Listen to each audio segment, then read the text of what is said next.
3 Catadorian ships stalk the skies of Demetria as we open Meridian, issue 18. The captain of one of them, a man wearing a thin handlebar mustache, scans the skies nervously. "Keep watching, men. The rebels should engage us any time now." The shout comes from above in the lookout nest. "There she is!" Sephie of Meridian flies before their ship. She makes her now practiced speech, and the captain even encourages her to do so. Once she is done, he speaks, saying that Minister Ilahn warned them of her interfering. The captain suggests that she leaves them alone and allows them to go about their business. They have been granted full authority to do what they must in order to protect their crew and cargo. Sephie just smiles in response. "Oh, you've been warned about us, and given the authority to deal with us. Combine those two things together, and you should have a pretty good idea that you're outclassed. Surrender your ship and prepare to be boarded." Ooh, getting a little sassy at this point. Okay. The captain is unrelenting, though. Whatever strange powers she has been granted, it doesn't give her license to disrupt the very commerce of Demetria. "We will not be giving in, and none of my men will be joining in your piracy, missy. No young flying girl will stop the mighty Catador. Do your worst." The pirates of the wind then drop from their own ships, flying from above the Catadorian ones. But this time they've developed a new method for boarding. Massentalk has been hard at work, and they have developed a new way of boarding ships. Each sailor is now equipped with, essentially, a mini-sail on their back. It's worn like a backpack, secured at the center of the chest.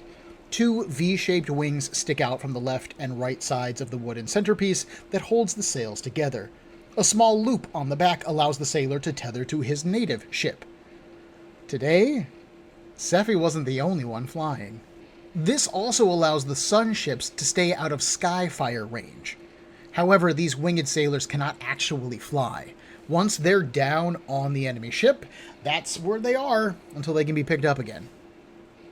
The pirates land on the ship, they attach a rope with a carabiner clip to one of the ship's ropes, securing themselves, and then they push a small button in the center of their flight harness.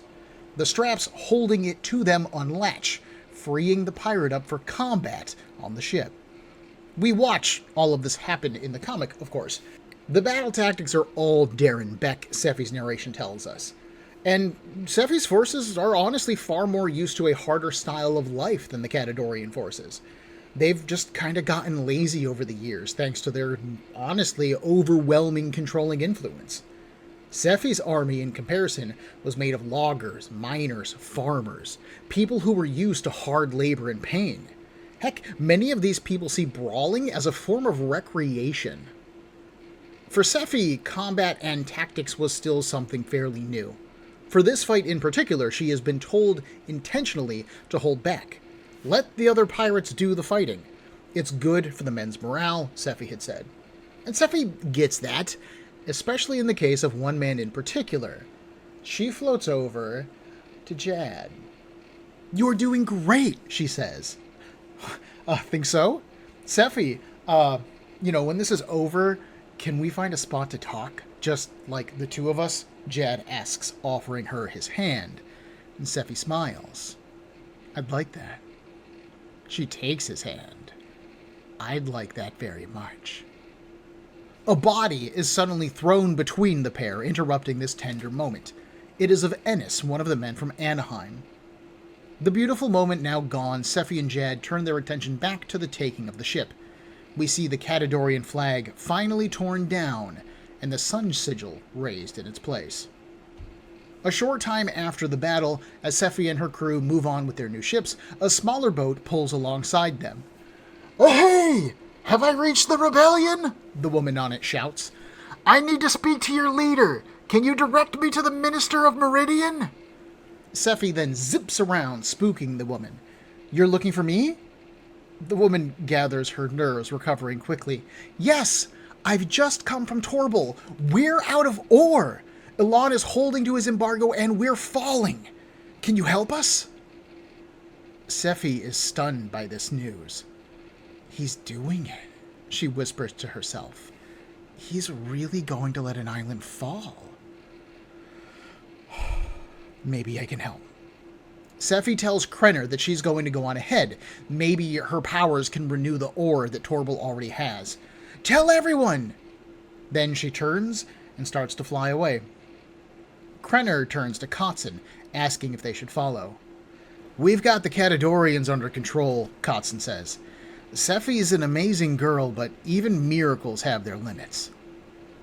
Krenner sadly waves at Sephie as she shrinks to a speck on the horizon. If Sephie can't stop it, then they're going to need all the help they can to evacuate the island. Sephie's fleet of ships follows. Turning the page, we see this terrible bit of news for real. The massive disk that is Torbel is tilting at about a 15-degree angle.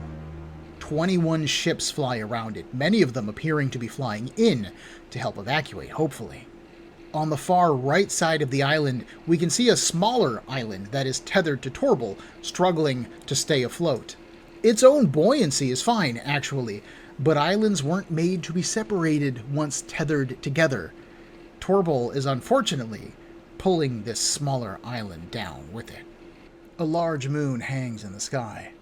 The furnaces still pump out smoke, now colored orange. Even at this distance, we can see debris falling from the island.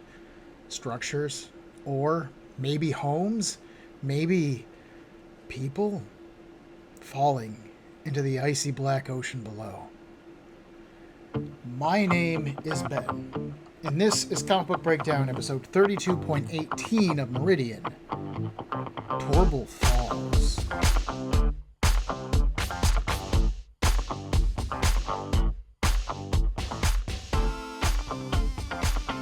As author Barbara Kesel, penciler, inker Derec Aucoin, and colorist Jason Lambert take us closer to Torbel, Sephie begins to tell us a little about the island. Torbel is the heaviest island of Demetria. Its ability to earn enough money to keep it afloat, to offset that added weight, has been a source of pride for them for years. Now, it means the city will fall faster. Imagine being able to hear, to feel, to sense the ground beneath your feet just shearing away. In the earliest days of their history, islands did fall in Demetria, but then they tamed them. This is something that hasn't happened in living memory. It was happening now, though, and it was Uncle Ilahn's fault. If she had any doubts about how much of a monster he was, then they left her after this. He had put Torbel into harm's way for no good reason, and with no one left to help them. But that part isn't true. Amidst the scenes of devastation, of men and women fighting to escape this island and its terrible fate, there is one person trying to do something. The muse of Geeton floats into the air on a swirling dust cloud of orange. Her eyes glow bright, and people are amazed at the sight of her. She needs more time, the muse whispers. People of Torbel, hear me. Soon Torbel will sink into the corrupted waters beneath it. Take your things and leave. For future generations, let this rock be given to the past. Leave. Quote, I speak to you in the unheard tongue of insistence. Heed my words, but let them fall from your memory. Leave. End quote. Slowly, sadly, the citizens of Torbel stop fighting the fall, and they do begin to leave. At the minister's residence, Rudef watches his people through a window. In all my years, I've never seen such evil, he says. I saw it in Ilahn's eyes before, and I see it now. We're still short the number of ships it would take to get everyone off the island. We're going to lose hundreds of people, all over the price of our pods. The muse, somehow privy to this small bit of dialogue, closes her eyes. No, it's not best if she loses so many. She concentrates and says a single word, across the face of Demetria in Sephie's mind. Push. An idea suddenly comes to Sephie. If she can use her powers to push her ships, then maybe they can get there fast enough. Sephie tries it, and it appears to work. Those ships are a booking it. We see the Muse smile back on Torbel. Good girl. The Minister Rudolph is not done, though. Everyone that I've left behind, I've killed, he says. Solicitor Troupert puts a hand on his shoulder. This tragedy is not of your making. No one could have foreseen Ilahnn's madness. Torbel will survive. Her people are as tenacious and determined as the iron that we work. No, Rudolph snarls. Those who aren't killed will be scattered to the four winds. Torbel is dead, Troupert, dead. All because of that madman, Ilahn of Catador. Despite the somber mood of this issue up to this point, I've got to admit, we've got a really nice flooping transition here. Minister Rudolph's line actually takes us over to Catador, where we see Ilahn of Catador standing in his window, staring out into the sky. He should receive a report as soon as it happens, he says, and then there is a knock at the door behind him. LaRossi enters the room with drinks. As he sits them down, Risha thanks him as well. She is lounging on a nearby couch, and when she thanks him, he turns to look at her, and it turns out she's naked. LaRossi practically jumps at the sight of her, apologizing and begging for forgiveness. But Risha has already begun to clothe herself, using her lightning powers somehow. Open your eyes, LaRossi, she teases. There's nothing to see. She sends a single bolt of lightning to encourage him leaving into his butt. Risha then talks to Ilahn and wraps her arms around him from the back. You needn't tease him, Ilahn warns. LaRossi is sensitive. Risha disagrees. He's weak, but you are strong. Ilahn flexes, maybe pushing her embrace off of him. I have to be.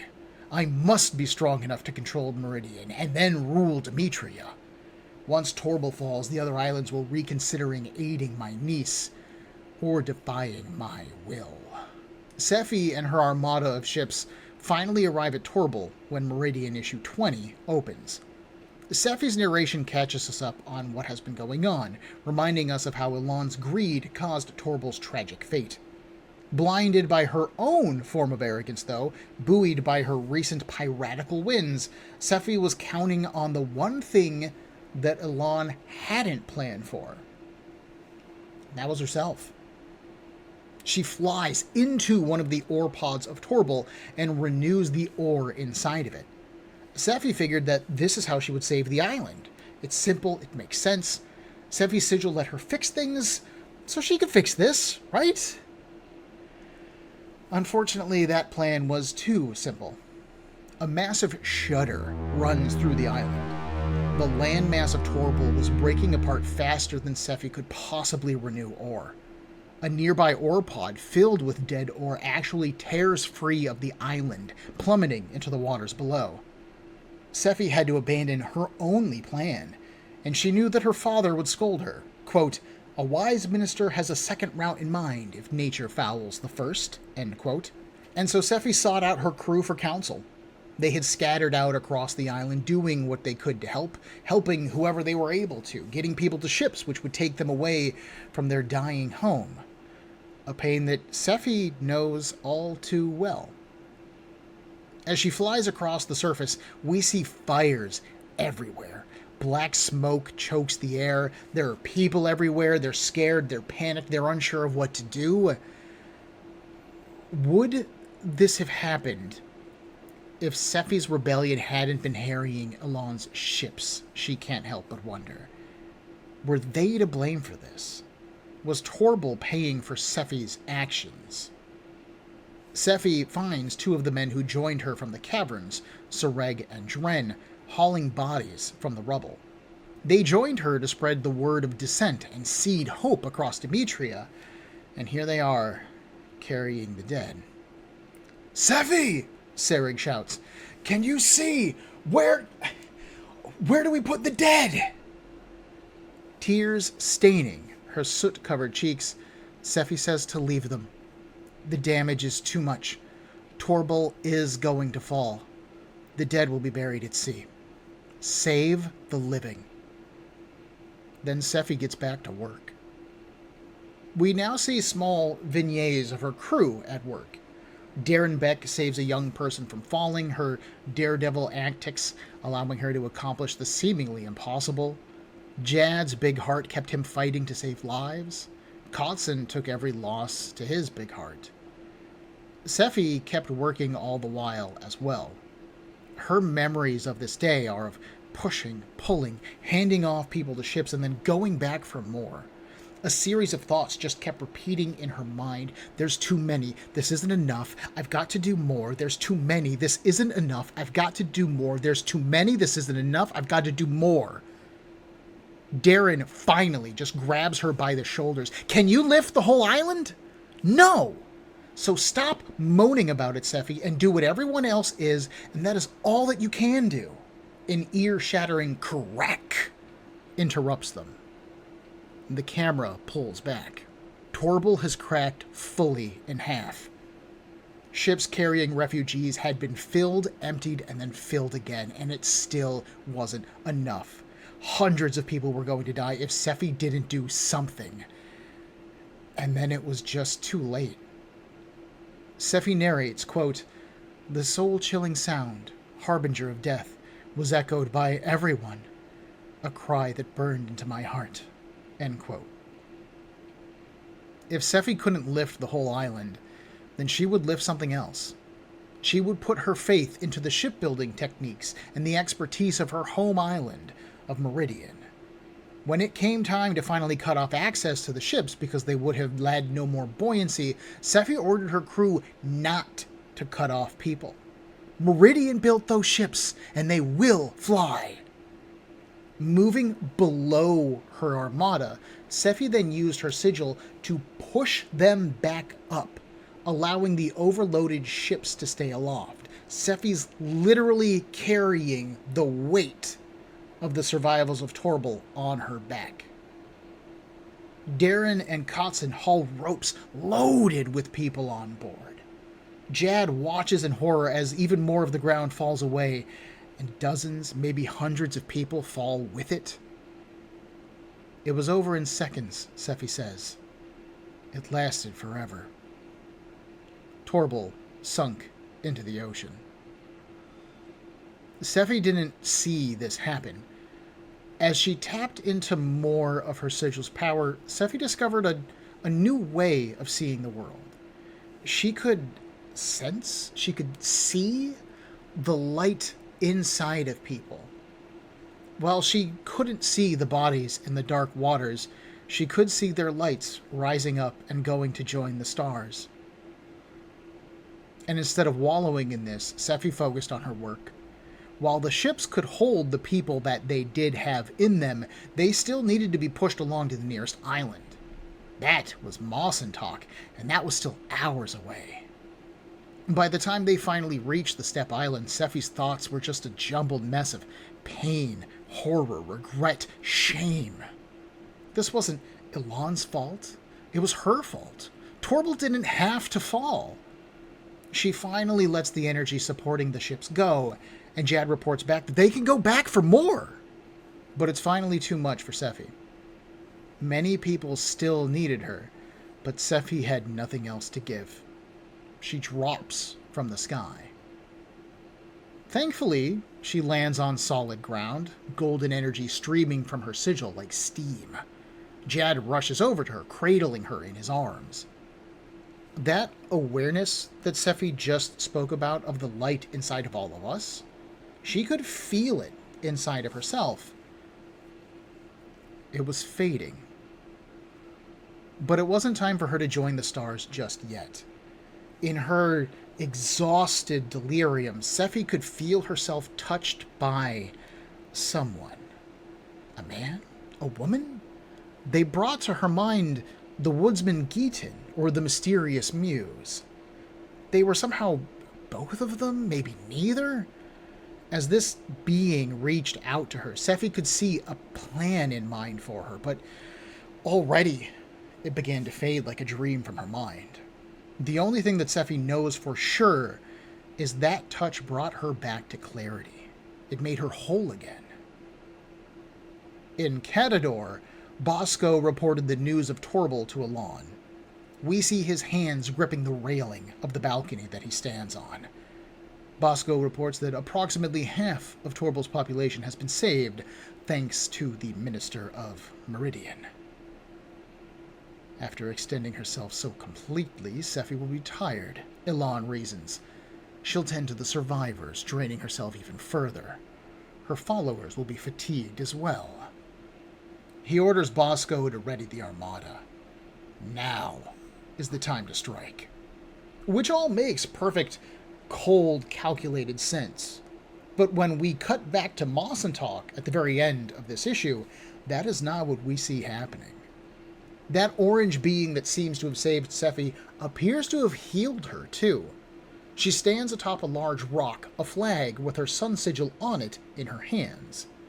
The survivors of Torbel, her own crew, and the people of Mossentalk are gathered around her. Quote, "What happened to Torbel cannot be forgiven. With his callous condemnation of that city, Ilahn has crossed the line from greed into villainy. We just leave behind our innocence. We can no longer ignore his evil. Ilahn is no longer to be defied, but to be destroyed." End quote. Sephie's raids might have inspired Ilahn's cruelty towards Torbel, but he still bore responsibility for the act. Sephie's responsibility was to take the outrage that she felt at his actions and turn it into action. This episode has been a long time coming, and even longer now than when I finished this script. I had originally written this up as just issue 19, but when I was doing the breakdown for 19, I kept alluding to all the events that were about to go down in issue 20, and so then I wrote up issue 20, figuring that if they're tied that closely, then so be it. We'll just cover two at once. But after I wrote up issue 20, I just stopped. I lost all momentum. And part of that is the bevy of personal issues that I've already gone into. But part of it is also because of the way this story is structured. You see, Barbara Kesel has clearly been building up to this narrative turn. She's been arming Sephie with a bunch of allies, giving her access to new technology, reuniting her with old friends and potential loves, and giving her success after success after success, right? Then we learn about the threat to Torbel, and we, as the audience, believe that she's going to figure it out. Sephie has superpowers. She's got all of these new additions going for her. And this is a comic book, right? Let's face it, this is heroic fiction. The hero saves the day. And with Sephie's recent track record of successes, surely she can save the day one more time. And then she doesn't. This problem was just too big for her. Because, sometimes that's just how life is. Sometimes it doesn't matter how well prepared you are, or how many allies you have, or what weapons you have in your arsenal. Sometimes you just lose. I think that author Kesel does a great job of setting up this failure. The slow dread that creeps up on you as you're reading this issue is incredibly well done. This pair of issues, I'm sorry. After all, this might not be a superhero comic specifically, but it is still heroic fiction. We have been taught by cartoons, movies, and honestly most other comic books that the hero always wins. They find a way. And after seeing the improvements that Sephie has been making and then gone through in the last few issues, we expect her to figure this out. I love the setup.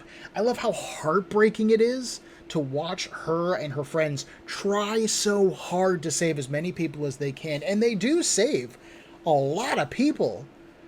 And they still fail. The scene with Solicitor Troupert and Minister Rudolph was especially heartbreaking. When Troupert is trying to lift Rudy's mood, and he's like, "Don't worry, the people of Torbel will get through this, and our spirit will survive." And Rudolph is just like, "No, The island's dead. The people are going to scatter to a bunch of other islands and then assimilate. Torbel is dead physically and emotionally. Get over it, trooper. We're done. I'm like, that is so heavy. Like, at least from Rudif's perspective, there is no hope here.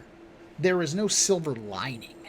And that really adds this extra level of doom to the entire proceeding, especially with Sephie being so positive and driven as she works to save people.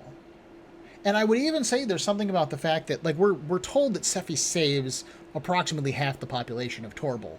And given that she had a handful of ships and one superpowered sigil to do it with, I would argue that's pretty impressive.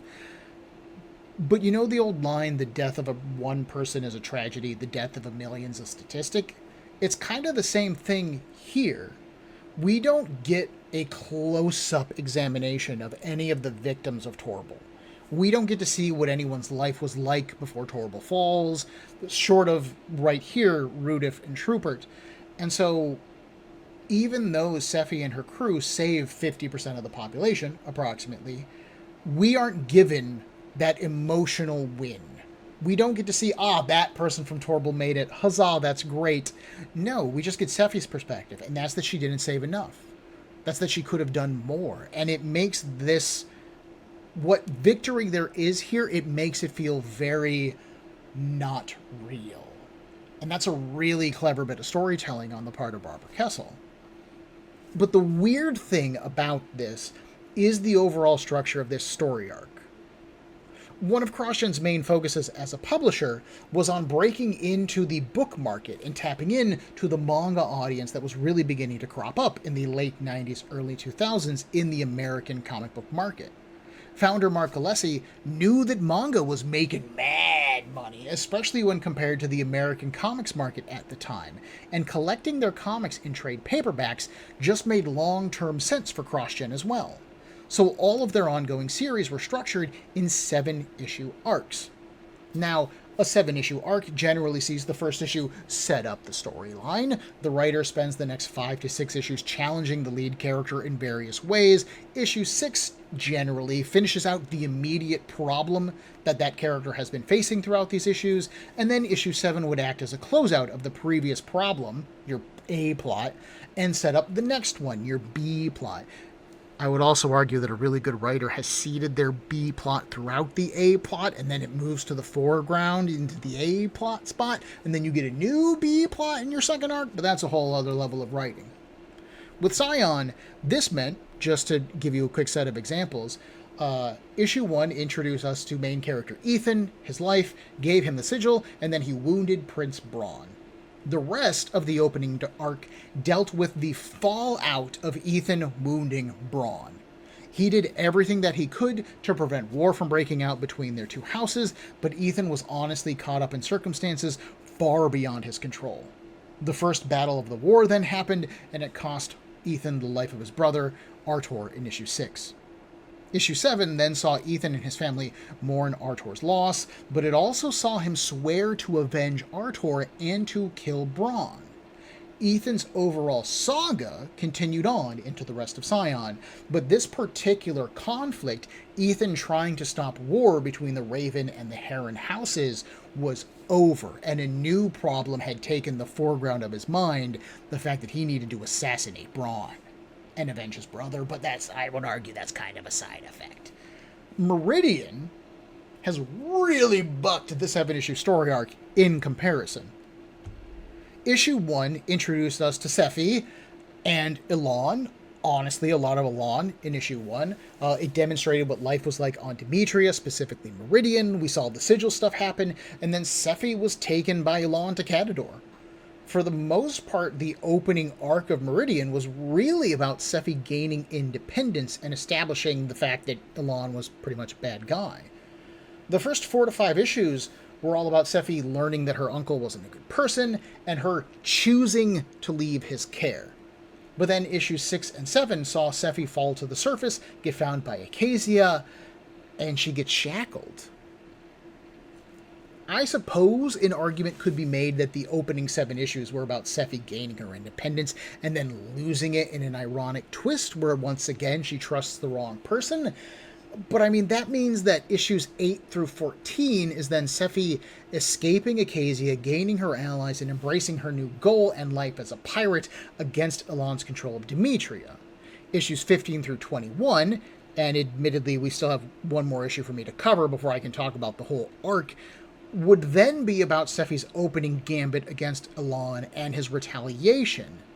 But like I said, we're at issue 20. I would think that here with issue 20, Sephie would fail to save Torbel, and then she would get demoralized. Issue 21 would then be about Sephie and her crew finding reasons to fight back. They would mourn their losses, they would figure out their next move, and then they would go into the next arc motivated, ready to fight, right?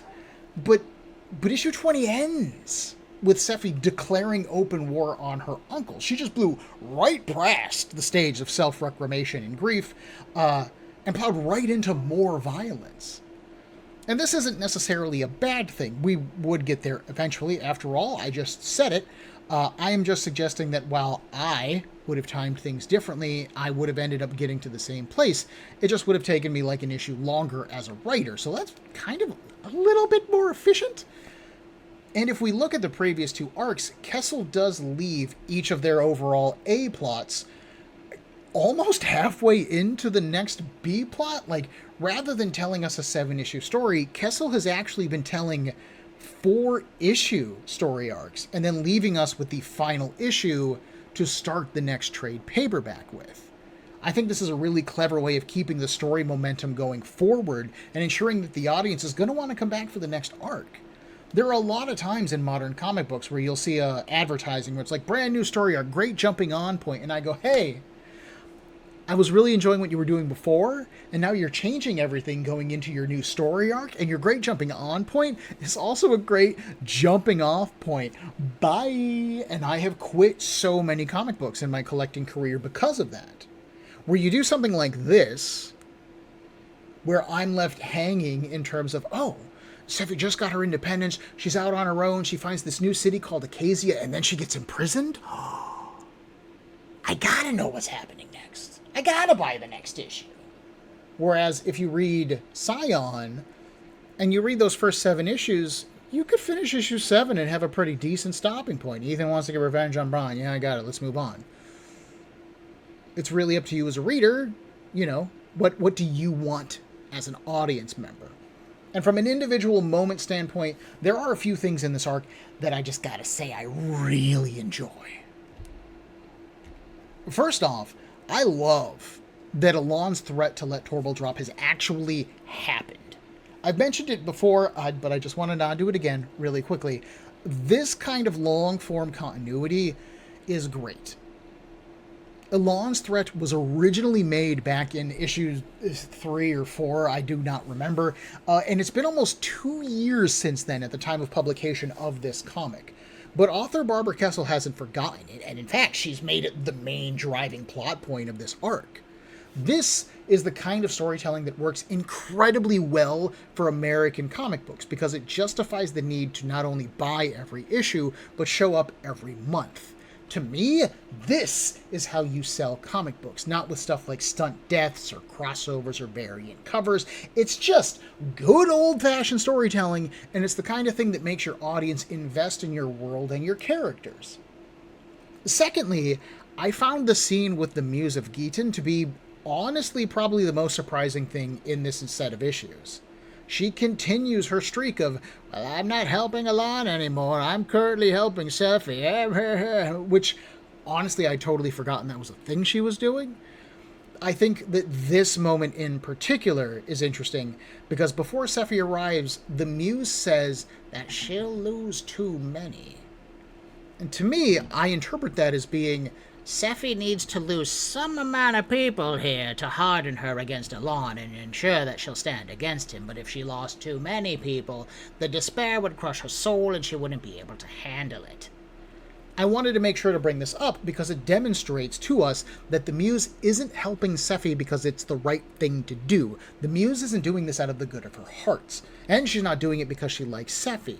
She's doing it because she's trying to manipulate Sephie to a particular outcome. What that outcome is, well, we still don't know. The Muse, however, is not a good person for what they're doing, and I just want to make sure we keep that in mind. This worked out to be good for Sephie in the moment. Long run, the Muse still let 50% of the population of Torbel die, and she may have been able to do something about it.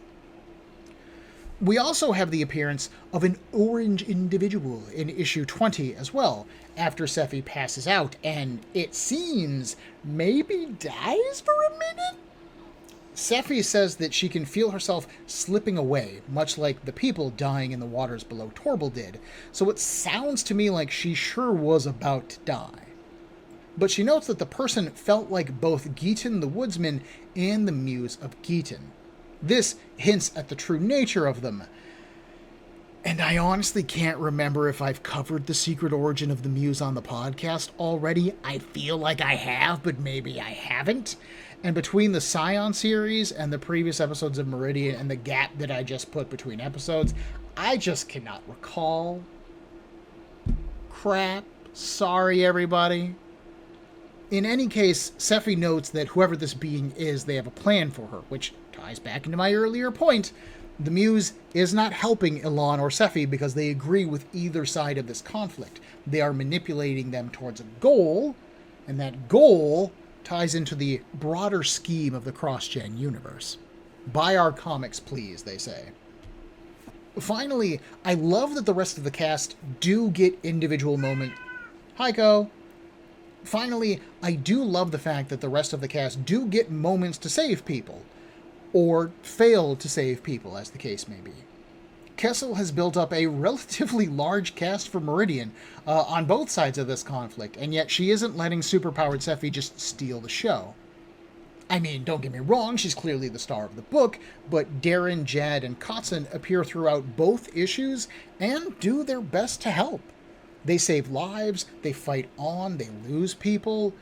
There is something that I found, I suppose cliche is the best word for it, about Kotzen here, because he's the big dude with the heart of gold, of course, and he has slipped into a very big brother type of role with Sephie in the course of Meridian, and of course any deaths here would hit him pretty hard. Sure, he might be used to the violence of the logging camps or the caverns, but it's not like that violence was a life or death struggle, right? Those were friendly fights, maybe fueled by a little bit of alcohol, but there was never the intent to kill, right? But here, the violence that he's seeing, the deaths that he is experiencing, is senseless.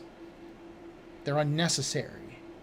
And while for me, I do think it's a bit cliche that he is the one that we are shown taking it incredibly hard, it does make perfect sense for the character. So this, again, this is a me complaint. This isn't an overall story complaint.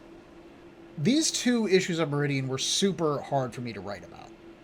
Part of that was Kesel's weird story structure. Part of that was my own life falling apart around me at the time. And boy, does suffering in real life and in fiction that you're trying to critique absolutely suck. But part of it was also just what a great job Kesel did in selling me on the hopelessness and despair of Torbel's destruction. Like, it worked.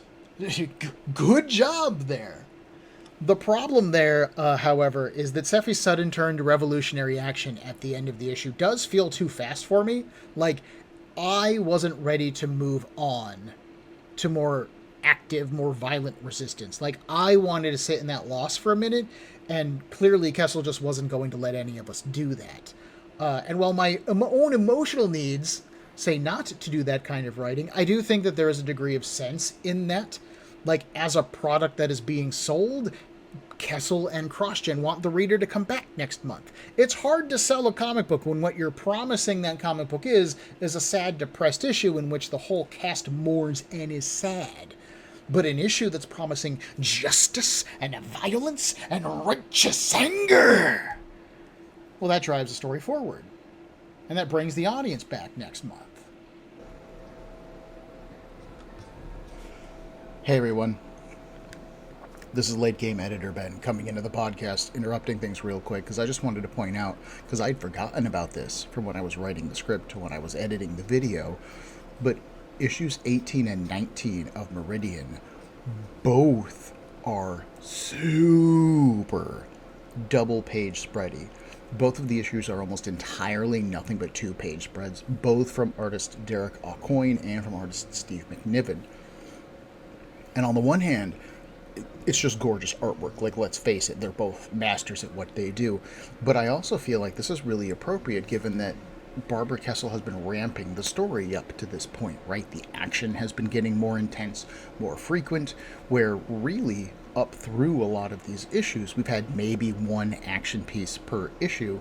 These 2 issues, honestly, are quite a lot of action between Sephie taking the Catadorian plane and then watching Torbel's destruction over the course of these 2 issues, both of which, of course, are very big things and need a lot of screen time in order to convey the size and scale of what we're dealing with. And honestly, it just looks... Ooh, excuse me.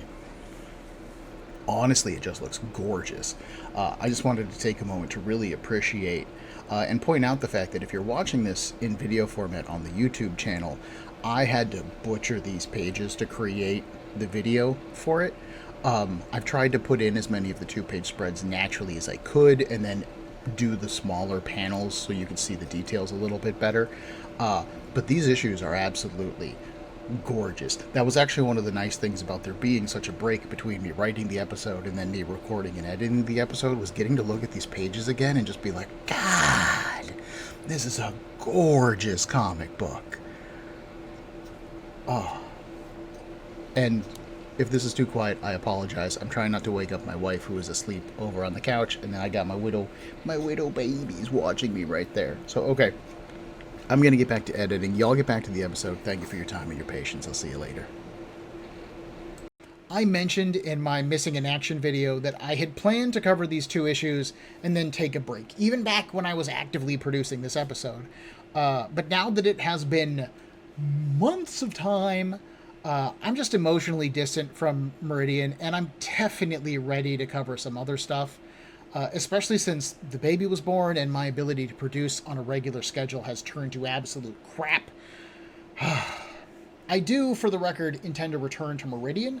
I do love Meridian as a comic book, and we've pretty much covered everything that I remember about the book, so I'm really interested in moving forward and rereading the rest of the series and getting to kind of rediscover it for the first time and just take you all along the journey with me.